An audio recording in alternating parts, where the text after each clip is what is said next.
Hi Year 12, me again.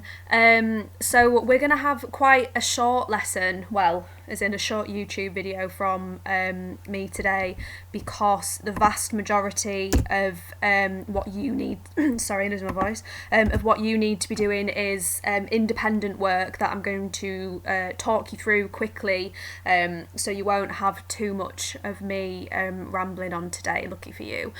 So today we're focusing on radical sects. And we're going to be thinking about why religion became so problematic during the interregnum. And we're going to be looking at several different religious groups. We're going to be focusing on a couple and a little bit more in depth than others. So just as a quick recap, last YouTube lesson we talked about the interregnum and the Commonwealth and what that actually meant and the time period in which that spanned over. So remember now we're in what I like to think of as being like the last third of the course. Charles is dead. We are now in a situation where we are a republic state without a monarchy, and the Rump Parliament formed by Pride's Purge in December 1648 is governing the country and trying their best to right the wrongs of the Civil War. And as I said, we're not looking at this chronologically as such. Instead, we're jumping through time a little bit to look at different events as they unfold. So we're not thinking about these religious sects necessarily in order. We're thinking about how they work together and the threat that they pose, if that makes sense. So, first of all, thinking broadly about religious sects during the interregnum, the main reason why religious sects became so problematic, I don't remember if you remember me mentioning this was a while ago now, when we were looking at the Civil War and why people that fought in the Civil War, particularly against Charles, became so religiously motivated. Well, that was because during the build-up to the Civil War, and particularly during the Civil War, all religious censorship had been moved. And censorship was taken away. So for the first time, people with perhaps maybe slightly different or slightly controversial religious ideas and thoughts could for the first time speak freely about how they felt and what they thought and their religious movement. And that meant that we saw lots of different groups, brand new groups, being born, really, and spreading. So during wartime, there was a big encouraged movement of lots of different religical, that's not even a word, you can tell my brain is just turning into mush slowly, different religious groups that were growing.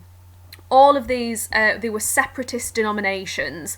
That basically means if you're a denomination or a sect, you are a part of a religious idea, but you have a slightly different way to practice or worship something. So a lot of these religious groups still believed in God and Jesus. They just had slightly different ways to worship as you know, in comparison to a Protestant or a Puritan, that kind of thing. But all of these new groups, what made them potentially dangerous was that they rejected wholeheartedly the idea of having a central state church. And that is really the heart of what had kept the kingdoms together for so long, that the ruling monarch was the head of the Church of England, and the religion that they practiced was the religion of the land, and that is what people were encouraged to practice themselves. So now if we have a situation where we have no king, so we have no head of the church anymore technically, then that kind of gives the green light to people to practice whatever they want. So now we aren't in a situation where we are vastly Anglican or vastly Protestant, with perhaps maybe a few radical Puritans, very small, maybe 2-3% Roman Catholics within the country.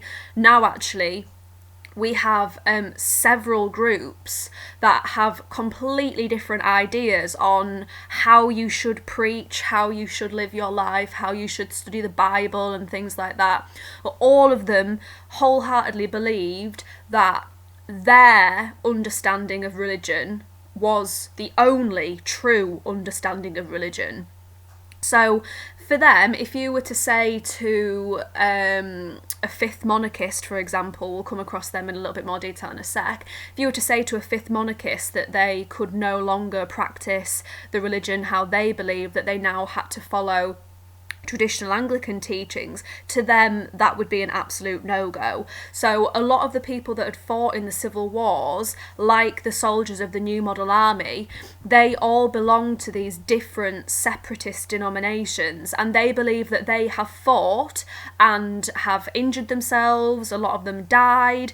They believe that they have fought for this freedom and that they deserve it now that the king is gone. So within 10 years, there had been great change. In around about 1640, there had been only about 2 main Protestant churches within England that the vast majority of people practised. And in Scotland, Presbyterianism was still strong. However, 10 years later, by the time we get into the early 1650s, now we have got scores and scores of different separatist sects. None of them are willing to conform to the dictates of an established church. They believe that religious freedom is a good thing, they believe it's what they fought for, and that now actually people should be allowed to practice and worship their God in a way that they see fit. So this kind of gives birth to 2 terms. We've talked about one of them before, but we haven't talked about the other one. You're going to need your little textbook for this, or your knowledge organiser, your Commonwealth knowledge organiser if you've got it. Little textbook, have a read of page 147 for me, please. Due to the mass upheaval during the civil wars and the eventual execution of the king, 2 new ideas came forth, and I want you to write down for me, please, what the definition of providence is, and also the definition of Milarianism is, which if you keep saying that word again and again and again, you will trip over it, and no doubt I probably will. So we've talked about providence before, so you might know off the top of your head what providence is, but nonetheless give it a read anyway. But you probably won't know what Milarianism is. So 147, or this page in your Commonwealth knowledge organiser, and it's just these wee little boxes at the top. So give that a read for me, please. Pause me, it won't take you very long.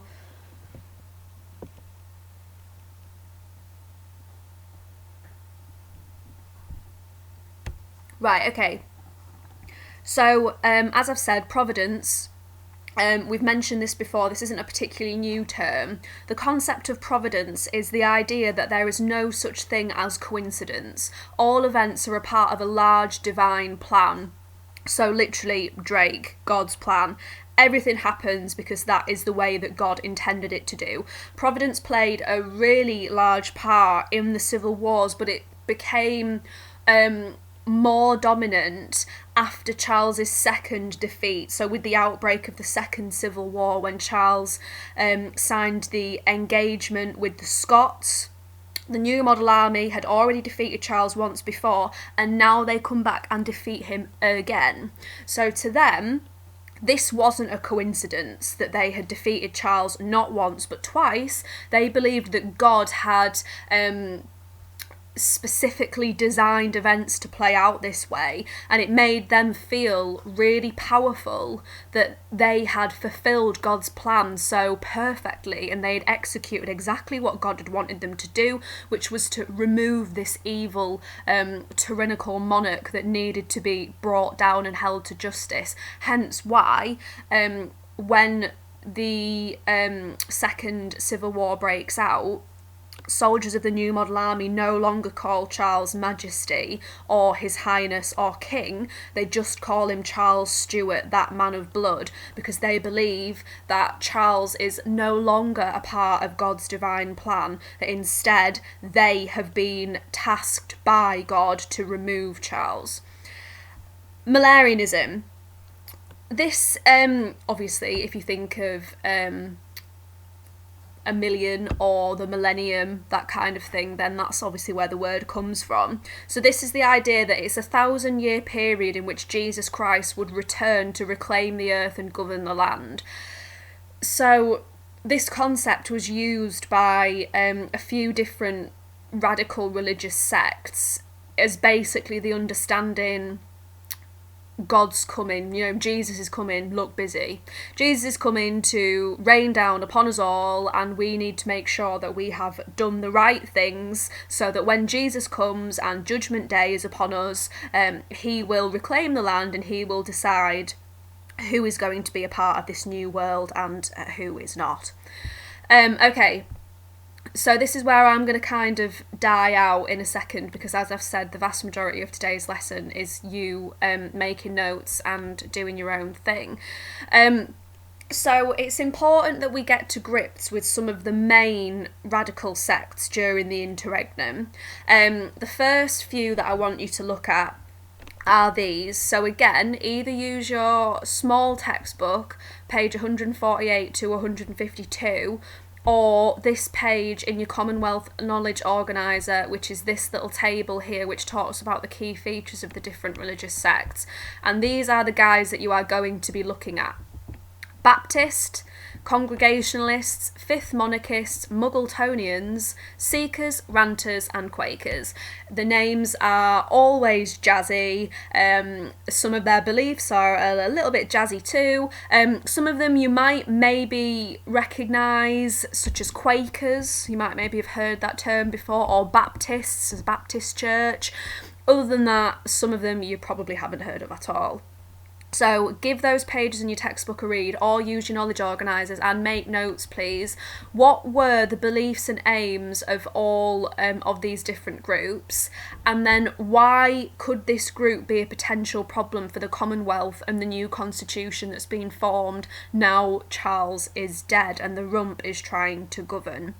Some of them, to be completely honest, pose very little, if no threat at all. So that would be all you would write. But others, I'm thinking particularly more by the time you get to Quakers, were slightly more radical and were a lot more verbal in expressing their wants and their desires and their unhappiness about the workings of the rump. So you're looking at those different groups and you are making notes. So pause me now, I'm going to give you one more thing to do, and then that'll be it from me.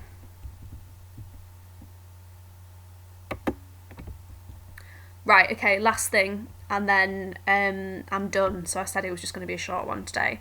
So you should have got notes from all of these different sects now. The last one that I want you to look at is a group known as the Levellers. So the Levellers probably pose the greatest threat to the rump, Cromwell and the establishment during the interregnum. So it's the workings of the Levellers that you need to know a little bit more in depth than the others, and the Quakers as well. You should have seen there was a little bit more using this table here. A little bit more of a threat that the Quakers had in comparison to some of the others. So you're going to do something similar that you've just done really. Using your knowledge organiser, it's these two pages.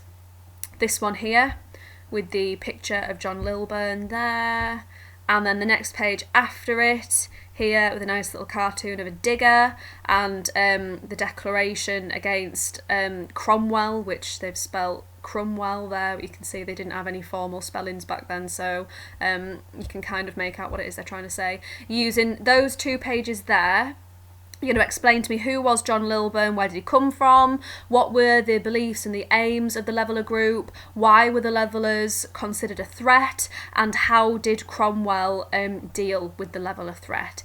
And then that's it from me. So I'm going to stop and I'm going to switch off now, but hopefully you should have lots of decent notes from this.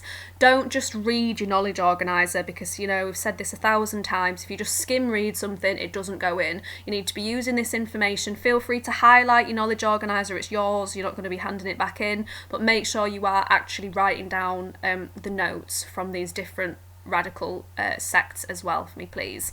Right, thank you, and I will speak to you again soon.